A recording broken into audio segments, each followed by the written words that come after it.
The Biden administration pushing forward with billions more in student debt cancellation, sparking Republican backlash. The White House voicing concerns over Israel's security as several European countries now moving to recognize a Palestinian state. Joining us live now is NTD's White House correspondent. Good evening, Iris. So tell us about this student debt cancellation. How big is it this time? Good evening to you, Steve. The Biden administration today announced that it's bringing an additional $7.7 billion in student debt cancellation for more than 160,000 Americans. And the White House says today's announcement will bring the total amount of student debt cancellation by the Biden administration to $160 billion. And it comes as the election in November is looming and as President Biden has been eager to tout his work in canceling student debt to his voters. These are President Biden talking about it just last weekend, also the White House defending the move today. Watch. I'm relieving the burden of student debt. The Supreme Court told me I couldn't. I found two other ways to do it. We're talking about folks who are in debt who are literally being crushed. We want to give them that breathing room. But House Republicans are strongly condemning such actions. House Speaker Johnson today called it a shameful play to buy votes 6 months ahead of the election.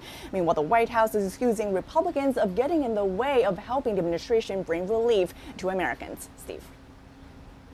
So, Iris, what's the White House saying about Israel this after Norway, Ireland, and Spain, in an unprecedented move, are recognizing a Palestinian state? So the White House is saying that President Biden supports a two-state solution that involves negotiations among all the parties, but not a unilateral recognition of a Palestinian state. And the White House was also expressing concerns over Israel's long-term security as more countries now push pressure on Israel. Watch. We certainly have seen a growing chorus of voices, including voices that had previously been in support of Israel, drift in another direction. That is of concern to us because we do not believe that that contributes to Israel's long-term security or vitality. Meanwhile, Israeli Prime Minister Benjamin Netanyahu today calls the potential recognition of a Palestinian state a reward for terror, adding that this will be a terror state. Steve. NTD's Iris Howe reporting live from the White House. Thank you, Iris. Meantime, President Biden is welcoming Kenyan President William Ruto for a 3-day state visit, one of Washington's goals, countering the CCP's influence in Africa. NTD's Washington correspondent Jack Bradley joins us from Capitol Hill. During his visit to Washington, Kenyan President William Ruto is seeking the U.S.'s support with investments, infrastructure projects, as well as paying off its foreign debts. Most of Kenya's debts are owed to China. It's part of the Chinese regime's Belt and Road Initiative, a series of infrastructure projects across over 100 countries. It's being used to gain political influence and start military installations. Some of these projects have structural flaws and end up with irreparable damage, wasting billions of dollars. China's loans with high interest payments have left countries with billions in debt. Kenya raised taxes to pay back its debt to the Chinese regime, but such a policy led to violent protests in which 6 people were shot and killed in July 2023. The House Select Committee on the CCP discussed the impacts of this during a recent hearing. Watch. Take Kenya, for example. The PRC accounts for almost 3/4 of its bilateral debt, and this debt has even led to deadly unrest. It is true that the Ruto administration in Kenya has increased taxes. It's also cut food and fuel subsidies to avoid defaulting on its repayment obligations to the Chinese and non-Chinese creditors. The Biden administration says it may invest up to $55 billion in Kenya. This is the first time an African leader has had a state visit to the U.S. since 2008. It's also the 60th anniversary of U.S.-Kenya relations. Reporting from Washington, D.C., Jack Bradley, NTD News. Unpacking the America First Policy Institute's insights on U.S. and global security. We're joined by Adam Savitt, Director of the China Policy Initiative, and Fred Fleitz, Vice Chair of the Center for American Security, who also served as Chief of Staff at the National Security Council and has extensive experience across the CIA, DIA, Department of State, and House Intelligence Committee. Fred Fleitz, Adam Savitt, thank you so much for joining us in studio. Good to be here. Thank you. You guys have put together this amazing new book. It highlights the national security concerns facing the United States right now. Fred, if you could tell us, what are some of the major concerns that you have that you felt compelled to highlight in this new book? Well, this new book by AFPI Press, An America First Approach to U.S. National Security, primarily deals with the question, why is the world so much more dangerous and unstable today than when Donald Trump left office? And there's several reasons for this. And it's not just Joe Biden's incompetent foreign policy and his incompetence as a leader. It's the fact that Biden abandoned a very successful approach to national security, the America First approach. An approach that puts America first, the people of America first.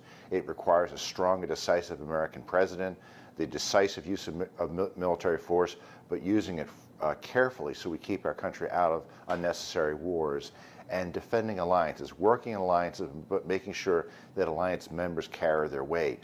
This approach had created a much more peaceful and stable world while Trump was in office, and some huge diplomatic successes, the move of the U.S. Embassy to Jerusalem in Israel, the personal diplomacy with Kim Jong-un that stopped North Korea's long-term missile tests until 2022. So it's not just getting rid of Biden's incompetence that we think is important. We believe it's essential to return to this strategy that has transformed the way Americans look at national security to basically save American and international security. Right now, you have the president of Kenya here in the United States. They're rolling out the red carpet for him with good reason. Not just Kenya, but a lot of Africa has been under attack by China in a lot of asymmetric ways. How concerned are you with the threat that China poses to the world?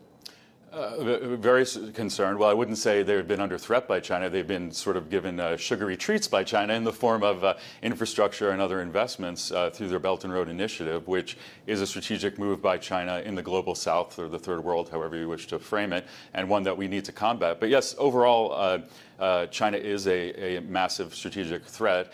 One thing to take off on what Fred was saying is that the perception even of a lot of our allies, and I think it's a misconception spread by certain media, but our interlocutors, whether in Japan, Korea, Taiwan, they're concerned that if there's a second Trump administration, that President Trump will abandon those alliances somehow, even their established treaty alliances.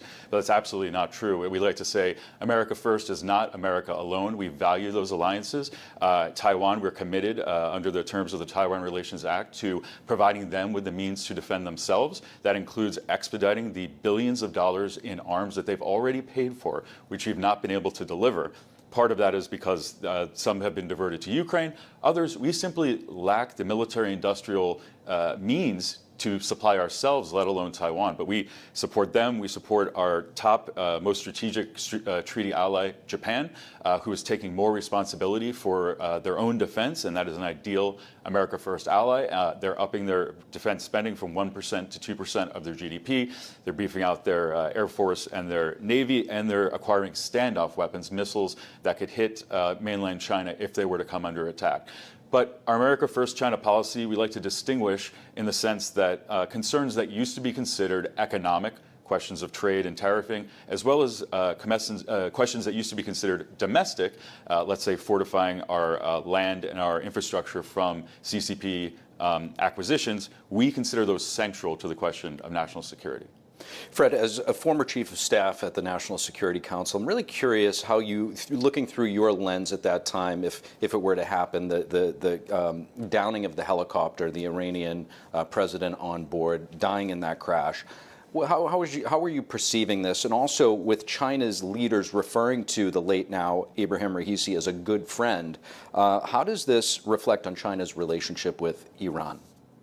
And of course, the U.S. relayed its condolences for the death of Iran's president, a man who was a monster and was responsible for the death of at least 30,000 dissidents in the 1980s. That's why he had the nickname, the Butcher of Tehran. This was an evil man, and the U.S. government should not have issued condolences, but issued a statement that we hope whoever succeeds him will honor democracy, will honor human rights, and will try to destabilize tensions with the United States and the rest of the world. It's par for the course with China. China is trying to create a new anti-Western axis with Russia and North Korea and Iran. And so this type of praise for Raisi by China is not a surprise. I want to add one point to build off of the excellent analysis from Adam Savitt. You know, the media loves to say America First is isolationism. Now, we know that's not true from the robust foreign policy of President Trump. He was engaged in diplomatic activities around the world. That's clearly not true. What is worth pointing out is how much more stable the world was, and it's worth looking at the Ukraine conflict. It's not an accident that Putin invaded neighboring states during 3 of 4 successive presidencies, but not the Trump presidency. Well, why was that? Because we had a tough and decisive president who put the interests of our country first, but was willing to use military force when necessary. That strength stabilized the world. It made our enemies worry what the American president would do. No one worries about Joe Biden. No one thinks Joe Biden is going to do something without talking to Europe, without getting the UN's permission. That's the kind of president we need, an America First president who is decisive and competent, and my hope is that will be Donald Trump. Fred Fleitz, Adam Savitt, really appreciate you joining us. Thank you. Good to be here. And coming up, for the second day in a row, Secretary of State Antony Blinken testifying before Congress. This time, GOP lawmakers grilling the secretary on his 2025 budget request. And 2 familiar names in the Fulton County, Georgia case against former President Trump winning their primary and nonpartisan election. That and more when we return. Thank you for watching the Capitol Report. If you want to see our full broadcast, check us out at epochtv.com.